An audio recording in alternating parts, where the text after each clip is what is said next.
biasanya orang kalau olahraga itu dia itu ingin menurunkan berat badannya gitu ya. Betul. Nah, mungkin ada yang kelebihan lemak di badannya gitu kan. Nah, kita olahraga untuk mengurangi berat badannya gitu ya. Nah, tapi kebanyakan orang itu nggak ngerti nih, belum ngerti.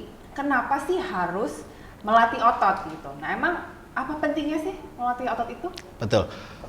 Penting sekali karena untuk investasi masa tua kita nanti. Jadi saat kita latihan otot sedini mungkin atau dari sekarang, nantinya di hari tua kita tidak akan merasakan bagaimana rasanya susah-susah berjalan. Jadi nanti saat tua nanti kita bisa melakukan aktivitas fisik yang bagaimana kita lakukan saat kita muda lagi.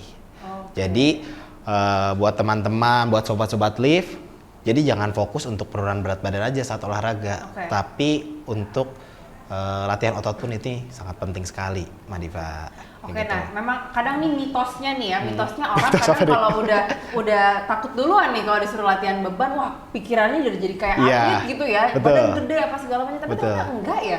Enggak. Jadi kalau untuk badan besar, body goals itu sebenarnya ya bonus dari kita melatih otot kita, tapi hal yang terpentingnya adalah yaitu kita untuk investasi masa tua kita nanti agar kita tidak terkena penyakit yang namanya sarkopenia. Wah, sarkopenia itu apa? Adalah kondisi di mana seseorang mengalami penurunan massa otot dan juga penurunan fisik. Mbak Diva kerasa nggak kayak gitu sekarang? Ya enggak sih sebenarnya. Enggak ya? Masih bagus ya. Emang kalau penurunan massa massa otot sarkopenia itu sebenarnya ciri-cirinya itu seperti apa sih? Saya belum pernah dengar soalnya kayak gitu. Ya, betul. Jadi sarkopenia ini adalah penyakit yang terjadi di rentan usia 30 sampai 40 tahun. Dan jadi saat kita bertambah umur tuh massa otot kita berkurang 1 sampai 3%. Nah, ciri-ciri sarkopenia ini adalah ditandai dengan penurunan aktivitas fisik kita, lalu kita mudah-mudah merasa sakit-sakit, walaupun kita melakukan ya aktivitas yang biasa-biasa saja.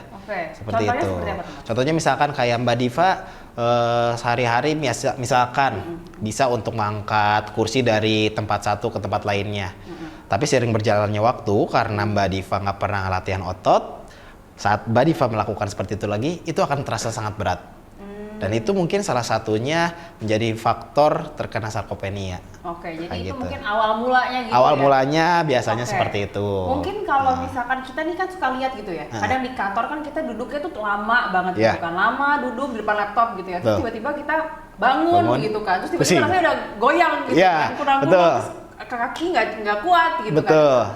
Apakah itu termasuk nih salah satu dari ciri-ciri orang yang mungkin terkena terkena sarkopenia? Iya, betul. Itu salah satunya juga ciri-ciri orang terkena sarkopenia. Karena menurut survei ya, ini sebenarnya survei yang lumayan ngeri sih, Mbak Diva. Survei apa nih, Mas? Di Indonesia? Di Indonesia. Iya, kalau mungkin di luar negeri mungkin ya taraf hidup mereka memang udah bagus ya, kesadaran akan olahraganya juga mungkin udah bagus. Gitu Cuman yang saya agak ngerinya ini survei terjadi di Indonesia. Jadi katanya itu di tahun 2019 ini penderita sarkopenia ini di Indonesia ada 9,1%. Wow. Lalu naik di 2020 bukannya turun malah naik 0,1% jadi 9,2%.